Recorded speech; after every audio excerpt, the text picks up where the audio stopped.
سورہ البقرہ کی اگلی آیت ہے آیت نمبر 240۔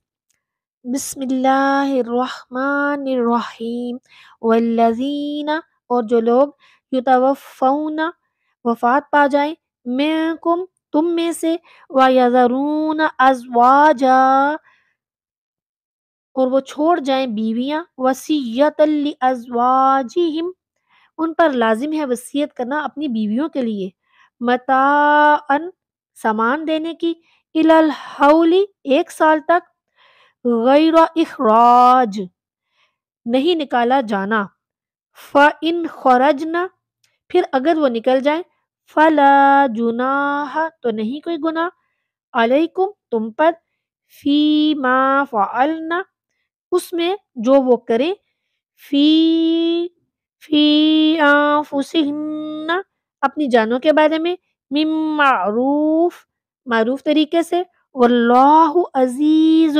حکیم، اور اللہ سب پر کمال حکمت والا ہے۔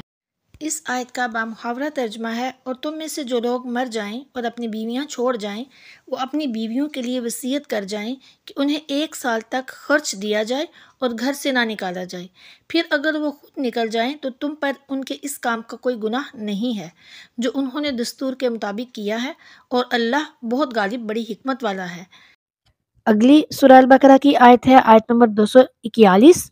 بسم اللہ الرحمن الرحیم وَلِلْمُطَلَّقَاتِ، اور طلاق یافتہ عورتوں کے لیے، متاع بالمعروف، کچھ سامان دینا ہے معروف طریقے سے، حقاً، لازم ہے، علی المتقین، متقی لوگوں پر۔ اس آیت کا بامحاورہ ترجمہ ہے، اور طلاق یافتہ عورتوں کو کچھ سامان دینا معروف طریقے سے متقی لوگوں پر یہ لازم ہے۔ سورہ البقرہ کی اگلی آیت ہے آیت نمبر 242۔ بسم اللہ الرحمن الرحیم کذالک، اسی طرح، یبین اللہ، بیان کرتا ہے اللہ، لکم، تمہارے لیے، آیاتہ، اپنی آیات، لعلکم تعقلون، تاکہ تم سمجھو۔ اس آیت کا بامحاورہ ترجمہ ہے کہ اسی طرح اللہ اپنی آیات تمہارے لیے کھول کر بیان کرتا ہے تاکہ تم سمجھو۔ اب ہم یہ 3 آیتیں، آیت نمبر 240، 241 اور 242، اس کی تفسیر اکٹھی پڑھیں گے۔ یہاں دیکھیں کہ پہلے سے طلاق اور وفات کی عدتوں کا ذکر ہو رہا تھا، درمیان میں نماز کی پابندی کا ذکر آ گیا اور اس کے بارے میں ہم نے ڈیٹیل پڑھی۔ اب پھر اسی کے بقیہ احکامات بیان ہو رہے ہیں۔ پچھلی آیتوں میں عدت کے نانفقے کا ذکر ہوا، اب بیوہ عورتوں کو بحالت عدت مکان دینے کا حکم دیا جا رہا ہے، اور پچھلی آیت میں بحالت جنگ نماز ادا کرنے کا حکم دیا گیا، جس سے نماز کی اہمیت کا پتہ لگا، چونکہ جنگ میں کبھی موت بھی ہو جایا کرتی ہے، اس لیے اب بوقت موت بیویوں کے لیے وصیت کر جانے کا حکم دیا جا رہا ہے تاکہ بیوی کے حقوق کی اہمیت معلوم ہو سکے۔ اور پچھلی آیت کے آخر میں ذکر کیا گیا تھا کہ بحالت امن بھی نماز اور اللہ کا ذکر کرتے رہیں، یہ نہ کرنا کہ خوف میں نماز پڑھ لی اور امن میں چھوڑ دی۔ جیسے کہ اللہ تعالیٰ نے تم کو نعمت علم سے نوازا ہے تو تم بھی شکریہ میں ذکر اللہ کرو۔ اب اپنے ذکر کرنے کے بعد بیویوں کے حقوق کی ادائیگی کا ذکر ہے کہ جیسے تم پر مرتے جیتے سوتے جاگتے اللہ کا ذکر کرنا ضروری ہے، ایسے ہی مرتے جیتے اپنی بیویوں کے حقوق کی ادائیگی بھی لازم ہے۔ اور فرمایا جا رہا ہے کہ جیسے جیتے جی انہیں نانفقہ دیتے ہو، بعد مرے اس کے لیے اچھی وصیت بھی کر جو، کیونکہ ذکر اللہ عبادات اور معاملات سے ہے اور زوجہ کے حق کی ادائیگی معاملات سے۔ ان آیات کا شان نزول یہ ہے کہ طائف میں ایک صاحب رہتے تھے، حکیم ابن حارث۔ جب انہیں نبی کریم صلی اللہ علیہ وآلہ وسلم کے مدینہ منورہ پہنچ جانے کی خبر ملی تو یہ بھی اپنی بیوی بچوں اور والدین کے ساتھ وہاں سے ہجرت کر کے چل دیے، تو یا تو راستے میں ہی یا مدینہ منورہ پہنچ کر ان کی وفات ہو گئی۔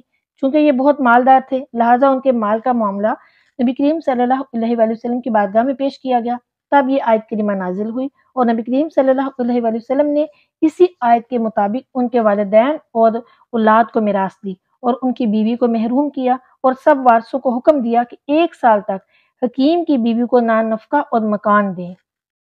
خلاصہ تفسیر یہ ہے کہ اسلام سے پہلے اہل عرب اپنے مورث کی بیوہ کا نکلنا یا کسی اور سے نکاح کرنا بالکل بھی گوارا نہیں کرتے تھے اور اسے عار جانتے تھے، بلکہ یا تو اپنے ساتھ نکاح کر لیتے اور یا اسے یوں ہی معلق رکھتے تھے۔ اور بعض لوگوں میں یہ رواج تھا کہ بیوہ 1 سال تک اپنے شوہر کے گھر میں بیٹھی رہتی، پھر 1 سال بعد اونٹ یا بکری کی مینگنیاں پھینکتی۔ یہ مینگنیاں پھینکنا گویا عدت ختم ہونے کی علامت تھی۔